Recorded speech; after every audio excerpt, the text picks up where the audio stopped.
Assalamu alaikum wa rahmatullahi wa barakatuh. Qu'Allah vous récompense à tous nos abonnés fidèles. Si tu découvres la chaîne, abonne-toi et active la cloche pour ne rien manquer des rappels bénéfiques. Ici, nous partageons des contenus inspirants tirés des enseignements islamiques pour nourrir votre cœur, votre âme et votre esprit. N'oublie pas de liker et de partager. Chaque geste compte et peut être une cause de récompense pour toi. Ensemble, avançons sur le chemin du bien et faisons grandir la lumière d'Allah dans nos cœurs. Lorsqu'un manque de respect surgit, il frappe souvent l'âme avant même que l'esprit n'ait le temps de réfléchir.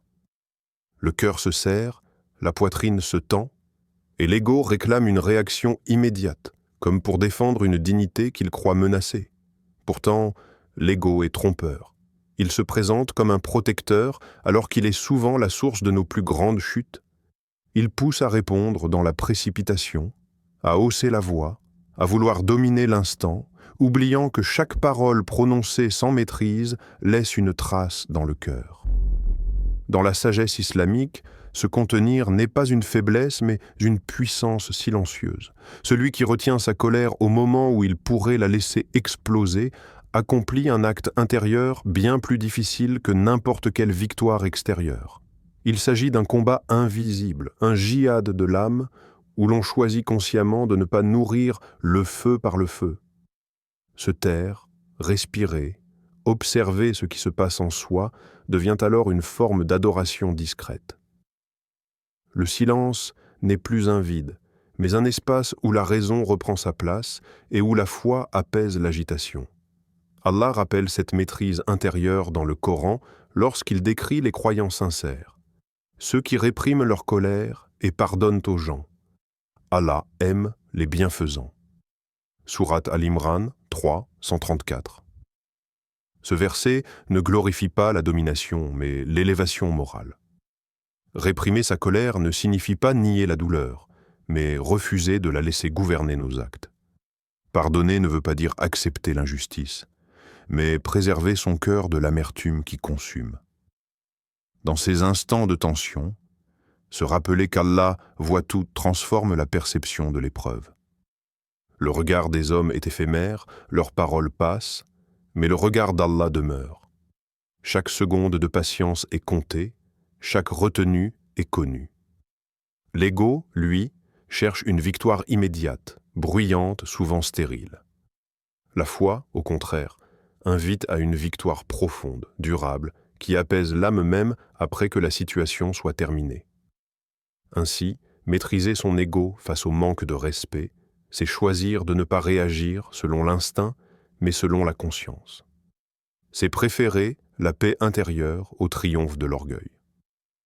C'est comprendre que la vraie dignité ne se défend pas par la colère, mais se protège par la sagesse et la confiance en Allah. Il existe des moments où les mots, au lieu d'éclairer, obscurcissent. Face à l'irrespect, le silence devient alors une réponse plus éloquente que n'importe quel discours. Ce silence n'était ni fuite ni soumission. Il est un choix conscient, une posture intérieure qui affirme sans bruit que la dignité n'a pas besoin de justification. Lorsque la provocation cherche une réaction, ne rien offrir désarme souvent plus que la confrontation. Le calme perturbe celui qui espérait la colère, car il ne trouve plus d'écho à son agitation. Un regard posé, une respiration maîtrisée, une attitude stable parlent sans prononcer un seul mot. Ils disent que l'on a compris l'offense, mais que l'on refuse de s'y enliser. Dans ces instants, le silence devient une frontière invisible. Il marque une limite claire, sans élever la voix, sans humilier, sans attiser le conflit. Il rappelle que tout n'est pas digne d'une réponse et que certaines paroles méritent simplement de mourir dans le vide. Le Coran met en lumière cette noblesse du silence lorsque Allah évoque les serviteurs du tout miséricordieux, et lorsqu'ils sont interpellés par les ignorants, ils disent « paix ». Sourate Al-Furqan 25-63. Ce verset ne décrit pas une faiblesse, mais une hauteur morale. Répondre par la paix ne signifie pas approuver l'irrespect, mais refuser de s'abaisser à son niveau. C'est choisir la sérénité là où l'ego réclame la riposte. Le silence conscient protège le cœur, il empêche les mots prononcés sous l'effet de la colère, ces mots qui blessent, qui regrettent plus tard et qui laissent des cicatrices durables. Il préserve l'âme de la rancune, car répondre dans l'apaisement ou ne pas répondre du tout coupe court à l'escalade intérieure. Le croyant comprend alors que son honneur ne dépend pas du jugement des hommes, mais de sa droiture devant Allah. Dans ce silence habité, la foi prend la parole. Elle murmure que chaque provocation est une épreuve et que chaque retenue est une élévation. Celui qui se tait par sagesse gagne une paix que les cris ne pourront jamais offrir. Car la vraie force n'est pas dans le bruit, mais dans la capacité à rester stable quand tout pousse à perdre l'équilibre. Refuser le manque de respect est un droit, mais la manière de le faire révèle la profondeur de l'âme. L'islam n'appelle ni à l'écrasement de l'autre, ni à l'effacement de soi. Il enseigne une voie droite, celle de l'équilibre. Affirmer ses limites ne consiste pas à répondre par la dureté ou l'humiliation, mais à poser un cadre clair, ferme et juste. Une parole mesurée, un ton stable, une attitude droite suffisent souvent à faire comprendre que certaines frontières ne doivent pas être franchies. La fermeté sans arrogance demande une grande maîtrise intérieure. Elle oblige à parler lorsque le silence pourrait être interprété comme une acceptation, mais à s'arrêter avant que la colère ne prenne le contrôle. Il s'agit de défendre sa dignité sans nourrir l'orgueil, de refuser l'injustice sans devenir soi-même injuste. Cette posture n'est pas instinctive. Elle est le fruit d'un cœur éduqué par la conscience d'Allah. Chaque mot est alors pesé. Chaque geste est guidé par l'intention de rester droit, même dans la tension. Allah rappelle ce principe fondamental dans le Coran lorsqu'il dit « Et ainsi, nous avons fait de vous une communauté du juste milieu. » Sourate Al-Baqarah 243. Ce juste milieu est une lumière dans les situations conflictuelles. Il empêche l'excès, qu'il soit dans la brutalité ou dans la soumission. Le croyant ne laisse pas l'offense s'installer, mais il ne répond pas non plus par la vengeance. Il choisit la justice, même lorsque l'émotion pousse à autre chose. Affirmer ses limites avec sagesse, c'est aussi rappeler implicitement que chaque comportement a un poids et des conséquences. Sans menace, sans cri, la posture droite impose le respect. Elle élève l'échange et oblige l'autre à se confronter à sa propre attitude. Dans cette dignité tranquille, la conscience prend le dessus sur l'instinct et la foi guide l'action. Cette manière d'agir marque les esprits.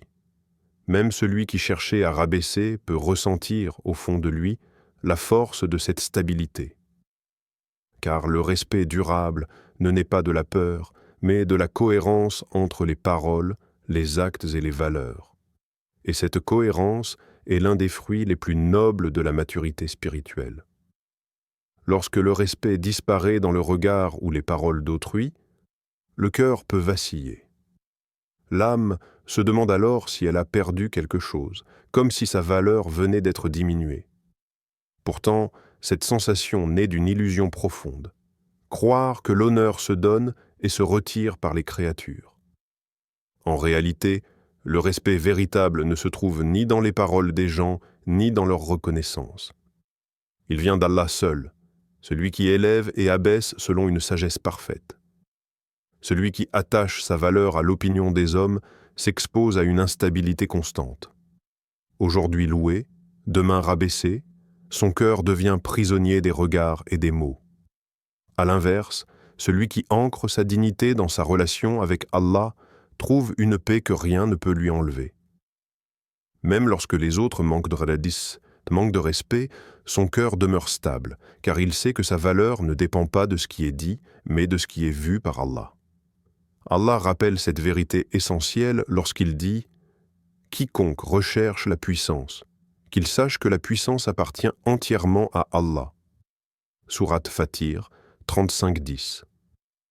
Dans ce verset, la puissance inclut l'honneur, la dignité et l'élévation. Les chercher ailleurs, c'est se détourner de leur source réelle.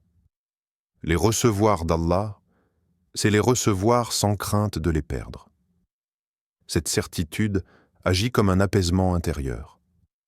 Elle empêche l'âme de réagir par orgueil blessé ou par vengeance. Elle transforme la blessure en rappel, la douleur en éveil spirituel. Le manque de respect n'est plus perçu comme une attaque contre l'être profond, mais comme une épreuve passagère qui révèle où se situe réellement le cœur. Lorsque le croyant comprend que l'agrément d'Allah suffit, il n'a plus besoin de se défendre par la colère. Il sait que si Allah est satisfait de lui, aucune parole ne peut l'atteindre véritablement. Cette conviction libère l'âme d'un lourd fardeau et permet de marcher avec sérénité, même au milieu de l'injustice. Car l'honneur confié par Allah est intact, quelles que soient les sepda et les attitudes des créatures. Toute épreuve porte en elle un message caché. Le manque de respect, aussi douloureux soit-il, n'échappe pas à cette règle. Il agit comme un miroir tendu à l'âme, révélant ce qui s'y trouve réellement: la patience ou l'emportement, la sincérité ou l'orgueil, la confiance en Allah ou l'attachement excessif au regard des hommes. Ce moment de tension n'est pas un hasard. Il est une invitation subtile à se regarder intérieurement et à mesurer la solidité de son cœur face à l'injustice. Allah n'éprouve jamais pour détruire, mais pour élever. Chaque difficulté est une occasion de purification, à condition de l'accueillir avec conscience. Lorsque le croyant endure une parole blessante sans laisser la rancune s'installer, il nettoie son cœur de ce qui l'alourdit. La colère retenue, la vengeance abandonnée deviennent des actes invisibles mais puissants, inscrits auprès d'Allah comme des œuvres sincères.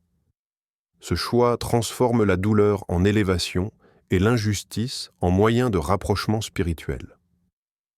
Le Coran éclaire cette réalité lorsqu'Allah dit « Et nous vous éprouverons certes par un peu de peur, de faim, de diminution de biens, de personnes et de fruits, et annonce la bonne nouvelle aux patients. » Sourate Al-Baqarah, 255. Cette bonne nouvelle est une promesse silencieuse. Chaque patience sincère porte un fruit, même si celui-ci n'est pas immédiatement visible.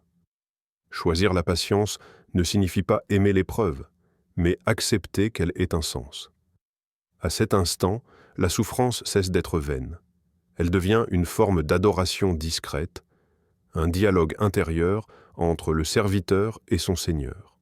Sans parole, sans témoin, le cœur s'élève par son endurance. Peu à peu, ce qui devait blesser éclaire. La blessure se transforme en lucidité, la peine en douceur intérieure. L'âme apprend que la vraie paix ne naît pas de l'absence d'épreuves, mais de la manière de les traverser. Et c'est souvent dans ces moments de patience silencieuse que le cœur se rapproche le plus d'Allah et découvre une sérénité que rien d'extérieur ne peut troubler. Ô Allah, Seigneur des cœurs et des intentions, nous venons à toi avec humilité et conscience de nos faiblesses. Nous savons que nos cœurs sont souvent agités par les blessures, les provocations et les paroles irréfléchies. Donne-nous la sagesse de maîtriser notre langue et nos actions, de répondre avec calme là où le monde nous pousse à réagir par la colère. Fais que nos réactions soient des soient des reflets de patience et de discernement, et non des éclats d'orgueil ou de frustration. Aide-nous à voir au-delà de l'ego et des émotions qui nous aveuglent pour que nos interactions soient empreintes de dignité et de justice.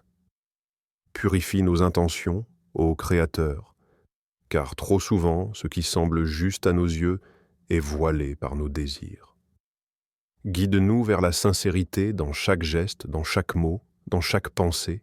Fais que notre comportement inspire, apaise et élève ceux qui nous entourent, et qu'il devienne un rappel discret de ta lumière dans ce monde troublé, que nous puissions incarner la patience non comme une simple vertu, mais comme une force qui transforme les cœurs et apaise les esprits.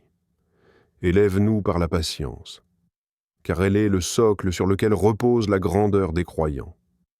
Aide-nous à ne pas nous laisser emporter par l'impatience, le ressentiment ou l'injustice. Que nos actions, même silencieuses, soient des témoignages de foi et de résilience, et que notre cœur reste stable malgré les tempêtes de la vie. Allah dit dans le Coran, « Et ceux qui, lorsqu'ils sont en colère, pardonnent » Sourate Ash-Shura 42, 37. Que ce verset résonne en nous comme un rappel quotidien. Le pardon et la maîtrise de soi ne sont pas seulement des gestes de bonté, mais des actes de proximité avec toi, Seigneur. Donne-nous la force de suivre ce chemin, de transformer chaque épreuve en opportunité de croissance, et de faire de notre cœur un lieu de paix et de lumière. Ô Allah, fais que nos paroles soient douces, nos actes sincères et notre cœur rempli de tranquillité. Fais de nous des serviteurs patients, dignes et justes, des porteurs de ta lumière dans le monde. Amen. Merci d'avoir regardé ce rappel jusqu'à la fin. Abonne-toi à la chaîne, like et partage, car chaque personne touchée par ce message peut être une sadaqa jariya pour toi. Aidons-nous à propager le savoir, à éclairer les cœurs et à rapprocher les âmes d'Allah. Qu'Allah bénisse tes actions et te récompense sans limite. Assalamu alaykum wa rahmatullahi wa barakatuh.